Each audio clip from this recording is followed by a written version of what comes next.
20장 1절부터 6절까지 천국은 마치 품금을 얻어 포도원에 들여보내려고 이른 아침에 나간 집 주인과 같으니 그가 하루 한 데나리온씩 품꾼들과 약속하여 포도원에 들여보내고 또 제3시에 나가보니 장터에 놀고 서 있는 사람들이 또 있는지라 그들에게 이르되 너희도 포도원에 들어가라 내가 너희에게 상당하게 주리라 하니 그들이 가고 제6시와 제9시에 또 나가 그와 같이 하고 제11시에도 나가서 보니 서 있는 사람들이 또 있는지라 이르되 너희가 어찌하여 종일토록 놀고 여기 서 있느냐. 아멘. 예, 이 말씀을 가지고 우리 장호신 목사님 설교해 주시겠습니다. 예, 반갑습니다. 이렇게 또 설교할 수 있는 은혜를 주시니까 너무 감사하네요. 예, 오늘 설교 제목은 당신은 나의 선물입니다. 이 제목을 가지고 제가 좀 고민을 했어요. 당신은 나의 선물입니다 하면 어떤 뜻으로 알아들을까? 조금 더 이렇게 제가 개념을 확실히 하기 위해서 당신은 나에게 준 선물입니다. 그러면 확실히 들어오는 것 같아요. 그래서 이 앞에 민주도 나에게 준 선물이고 우리 목사님도 나에게 준 선물이고 우리 권사님 미소 짓는데 안 할 수가 없네. 나에게 준 선물이고 예, 선물을 받으면 사람이 기분이 업되죠. 예, 선물을 이렇게 남한테 준다는 것도 상대방의 기분을 굉장히 좋게 하는 것이고 뇌물은 좋기는 한데요. 받으면은 문제가 돼서 발목이 잡히니까요. 조심해야겠죠. 예, 오늘 주제는 당신은 나의 선물입니다. 불타는 트롯맨이라고 여러분들 혹시 TV 프로그램에 나오는 MBN에서 나오는 이제 결승도 다 끝났어요. 근데 지난 3월 7일 화요일 밤 9시부터 12시에 이제 결승전을 치렀는데 손태진이라는 가수가 1등을 했습니다. 심수봉 언니의 아들이 그러니까 심수봉이 이모 할머니가 되는 거죠. 그 준결승전에서 백만송이 장미를 부르는데 와 사람이 이 목소리를 가지고 노래를 부른다는 거는 야 얼마나 큰 이렇게 감동으로 돌아오는지 모르겠어요. 상금이 무려 6억 2천만 원입니다. 자, 근데 오늘 말씀드리고자 하는 사람은 준우승을 한 2등을 한 신성이라는 가수입니다. 그가 이 소감을 이렇게 이제 말할 때 이렇게 말했어요. 저를 낳아주시고 키워주신 아버지 어머니 감사합니다. 그러니까 부모님은 나에게 준 선물이라는 거예요. 우리 모두 마찬가지겠죠. 부모님이 나에게 준 선물이다. 이게 가정의 달 하면은 딱 맞는 것 같네요. 이 마태복음 5장 45절에 보면 이같이 한즉 하늘에 계신 너희 아버지의 아들이 되리니 이는 하나님이 그 해를 악인과 선인에게 비추시며 비를 의로운 자와 불의한 자에게 내려주심이라. 그러니까 악인도 선인도 의로운 자도 불의한 자도 똑같이 오늘 하나님의 은혜를 선물을 지금 받고 계시다. 오늘 비가 내렸잖아요. 이 비도 악인과 선인 구별 없이 불의한 자나 의로운 자나 구별 없이 하나님은 똑같이 우리에게 선물로 주신다. 그 하나님을 생각하면 우리가 사실 감격이 오는 거죠.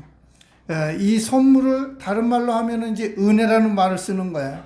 에베소서 2장 8절 9절에 보면 너희는 그 은혜에 의하여 믿음으로 말미암아 구원을 얻었나니 이것이 너희에게서 난 것이 아니요 하나님의 선물이라.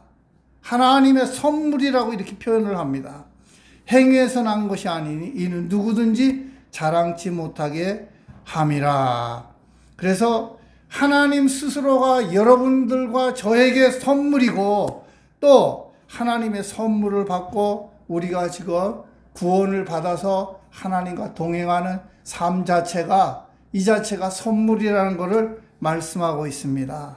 지난 2022년 한 해 동안 제일 많이 불렀던 그 복음송가가 송경민의 은혜라는 그 복음송가입니다. 내가 누려왔던 모든 것들이, 내가 지나왔던 모든 시간이, 내가 걸어왔던 모든 순간이 당연한 것 아니라 은혜였어. 아침 해가 뜨고 저녁에 노을, 봄의 꽃향기와 가을의 열매, 변하는 계절의 모든 순간이 당연한 것 아니라 은혜였어. 모든 것이 은혜, 은혜, 은혜, 한이 없는 은혜, 내 삶에 당연한 것 하나도 없었던 것을 모든 것이 은혜, 은혜였어. 쭉 계속해서 나오는 말씀인데요. 똑같이 해를 내리고 비를 내리는데 누구는 그 선물을 하나님이 주신 것으로 알고 있고, 누구는 당연한 것으로 생각을 하고 있습니다. 오늘 여러분과 저는 모든 것이 하나님이 주신 선물로 여기고 살기를 축원합니다. 사실 여기 마태복음 16장 13절에 18절의 말씀을 제가 설교 안에다 넣었는데요. 여기 나오는 내용은 이런 내용입니다. 빌립보 가이사랴 지방에 이르러 이 제자들에게 예수님께서 인자를 누구라 하느냐 이렇게 질문했을 때, 더러는 세례 요한, 더러는 엘리야, 어떤 이는 에레미야나 선지자 중에 하나이다. 그러면 너희는 나를 누구라 하느냐 했을 때, 이게 마태복음 16장 16절에 나오는 말씀이에요. 시몬 베드로가 대답하여 이르되 주는 그리스도시요 살아계신 하나님의 아들이시니다. 이 고백을 합니다. 그래서 예수님이 너무 기뻤어요. 그래서 바요나 시몬아 내가 복이 있도다. 이를 내게 알게 하니는 혈육이 아니요 하늘에 계신 내 아버지시니라. 그래놓고 18절에 이렇게 말씀합니다. 내가 내게 이르노니 너는 베드로라. 이 반석 위에 내 교회를 세우리니 음부의 권세가 이기지 못하리라. 어부인 베드로에게 우리 예수님께서는 뭐라고 말씀하시냐면 너는 반석이다. 이렇게 선포를 하십니다. 이게 상당히 중요한 거예요.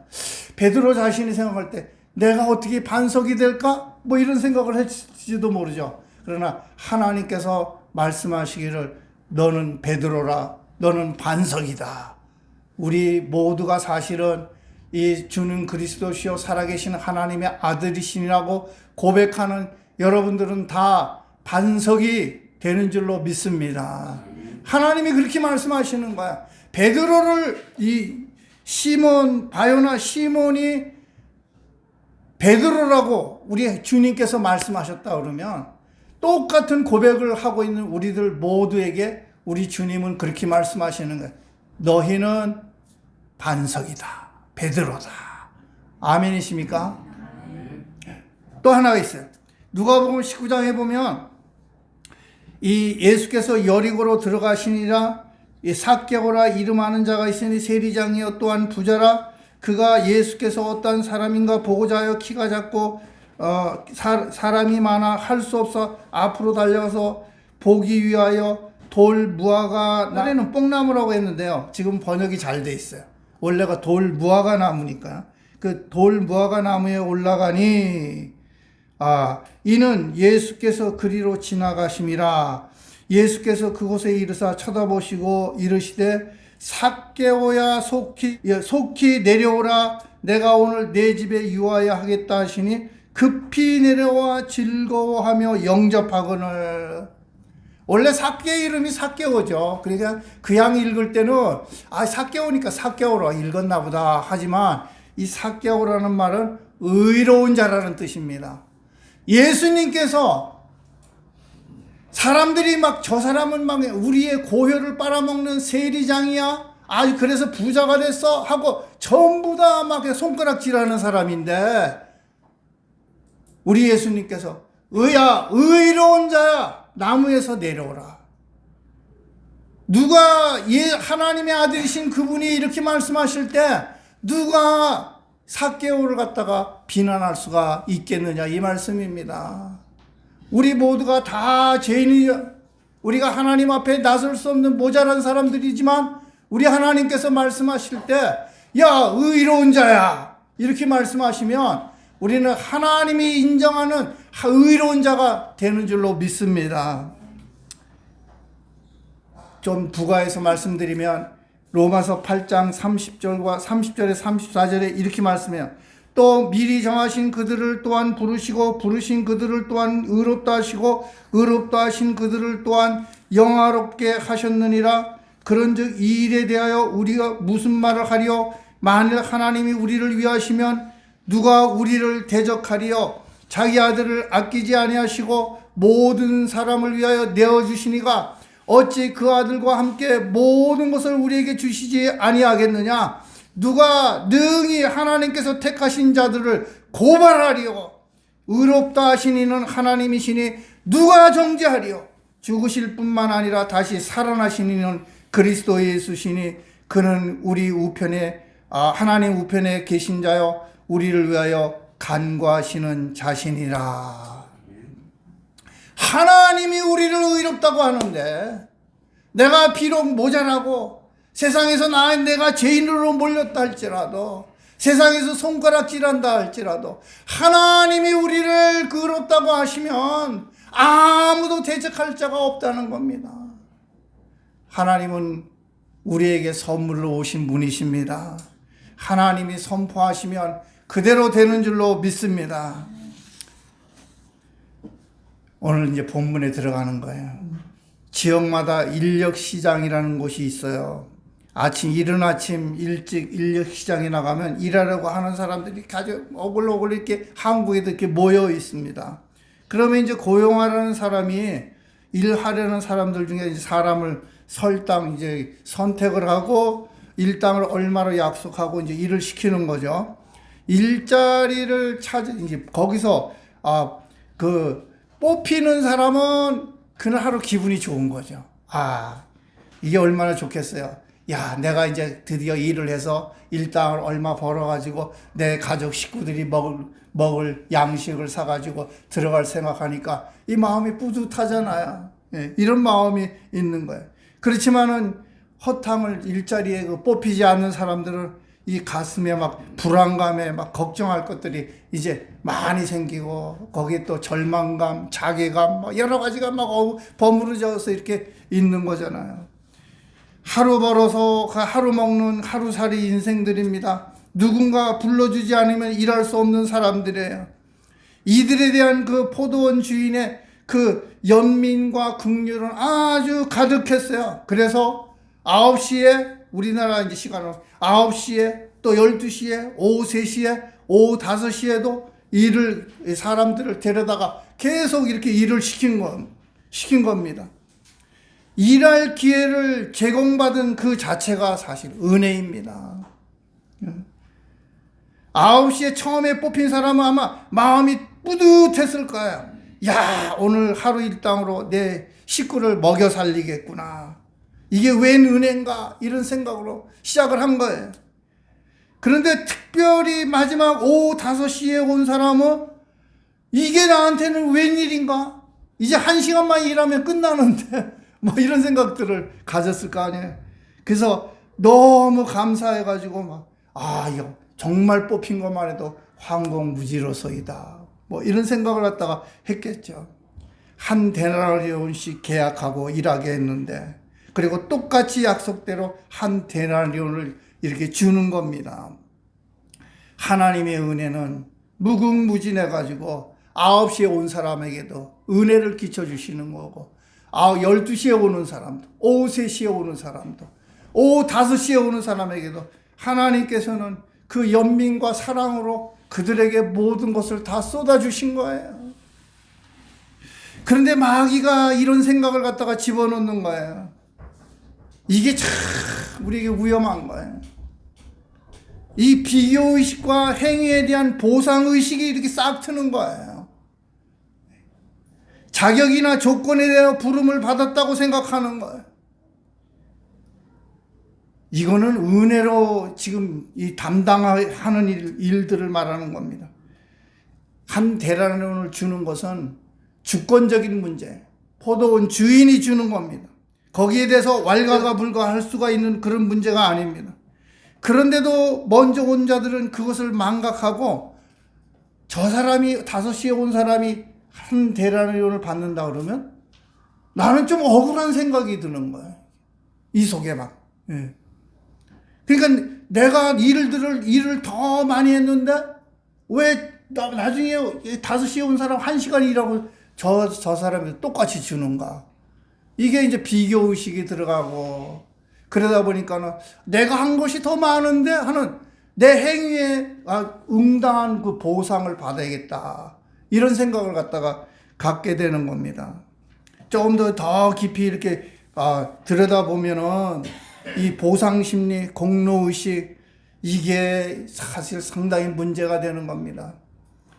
이 불교에 고행하는 거나 과거 천주교가 중세시대 때 그냥 고행을 하면서 그럼 참회를 하면은 채찍으로 등을 때리고 참회를 하고 막 이러면은 그리고 내가 많은 것들을 착한 일을 많이 하면 나는 뭐 천국 어디 비슷한 데 가 있겠지. 뭐 이런 생각하는 게 다 보상의식에서. 네.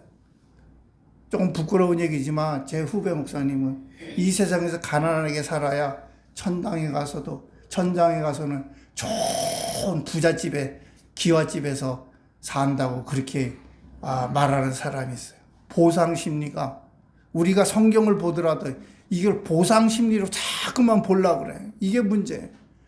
처음도 은혜고 마지막도 은혜입니다. 이거를 우리가 확실히 알아야 되는 거예요. 그러니까는 그게 자꾸만 보상의식이 생기고 내 행위를 강조하니까 자기 생색이 나타나는 거, 자기 의가 나타나는 거고 이것이 원망과 불평으로 나타나는 거예요.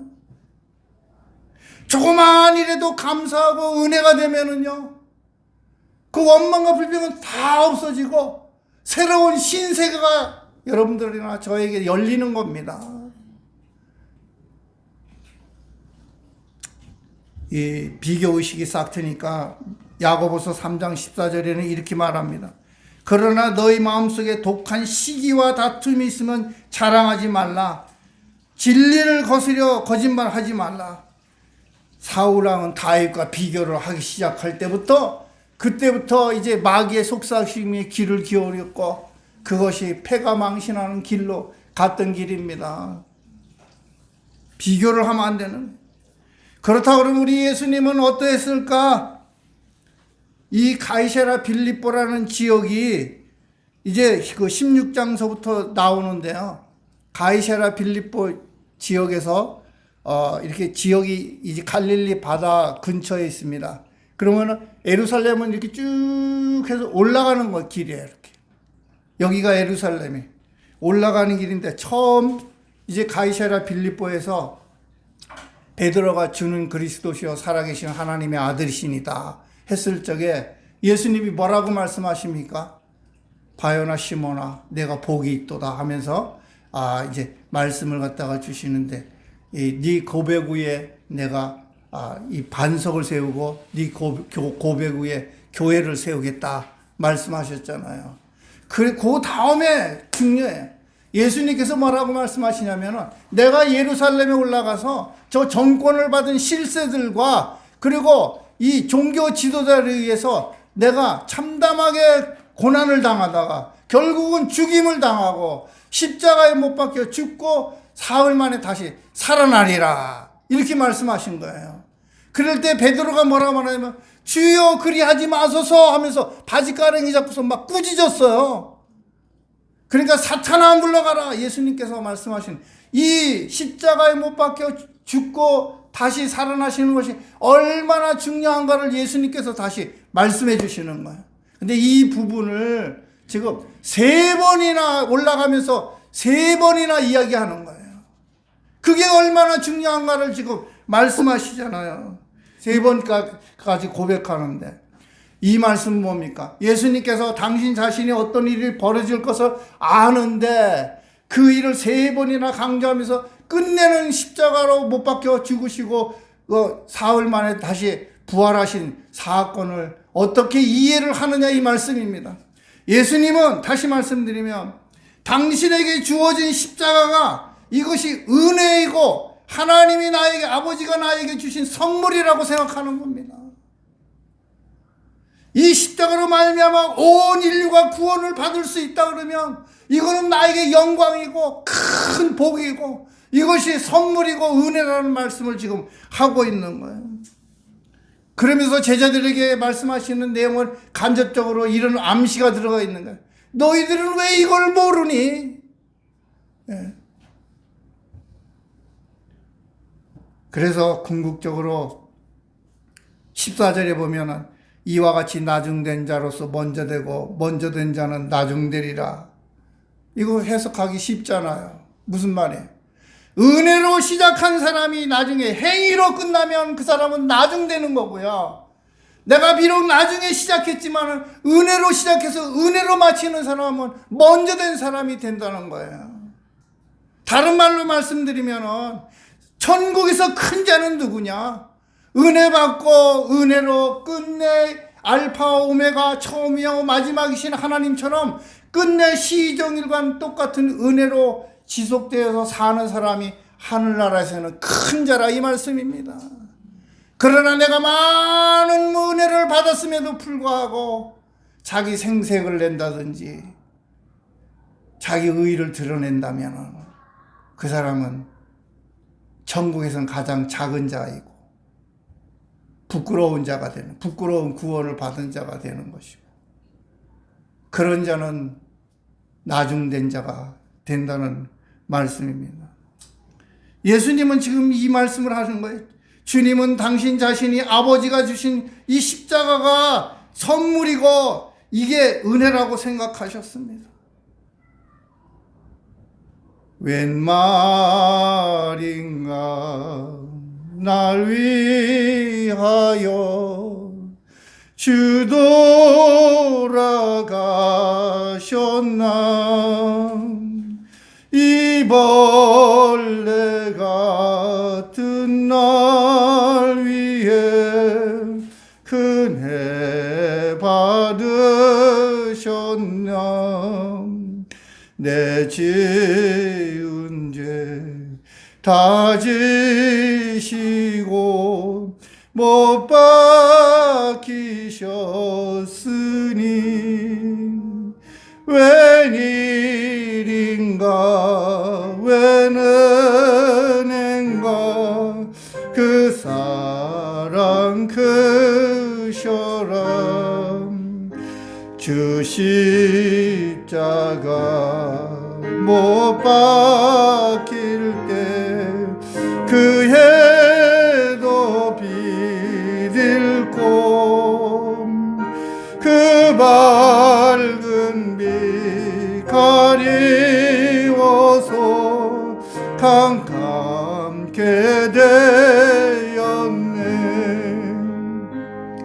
나 십자가 대할 때에 그 일이 고마워 내 얼굴 감히 못 들고 눈물 흘리도다 늘 울어도 눈물로서 못 갚을 줄 알아 몸 밖에 드릴 것 없어 이 몸 바칩니다.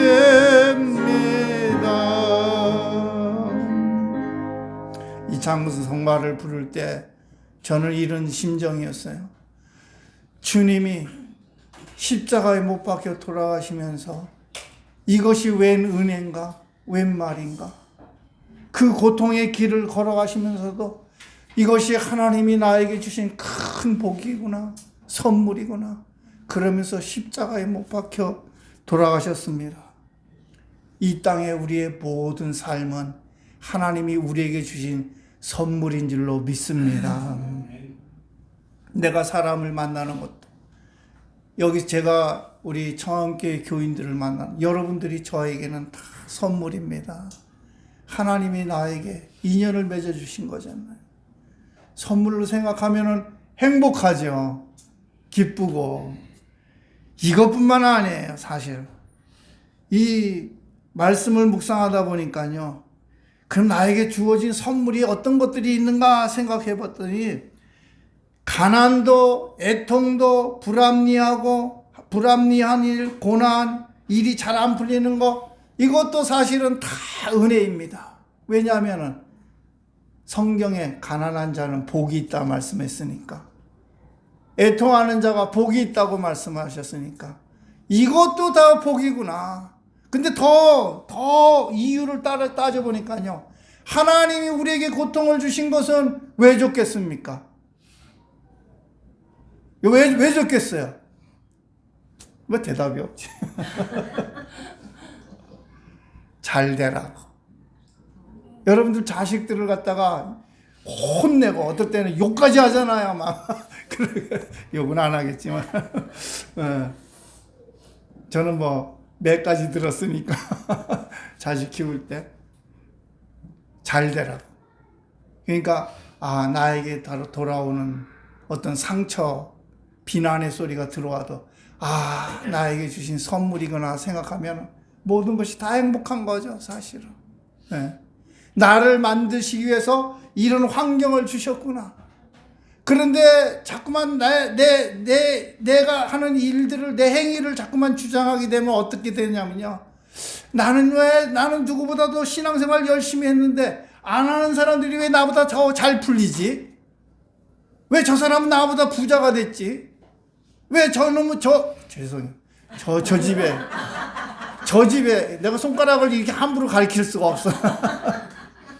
네, 저 자녀들은 왜 잘 됐지? 나보다 다 잘 됐지? 우리 자녀보다.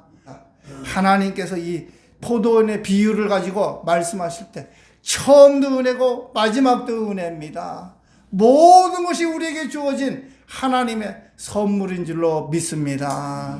그래서 내 앞에 있는 사람들은 나에게 주어진 선물이고, 나에게 당하는 고난과 나에게 주는 상처, 이 모든 것들이 다 하나님께서 나를 잘 되라고 하시는 하나님이 주신 선물입니다. 그렇게 사시기를 주의 이름으로 축복합니다. 축복합니다. 축복합니다. 확실히 머릿속에 넣으시고 승리하시기를 주의 이름으로 축원합니다.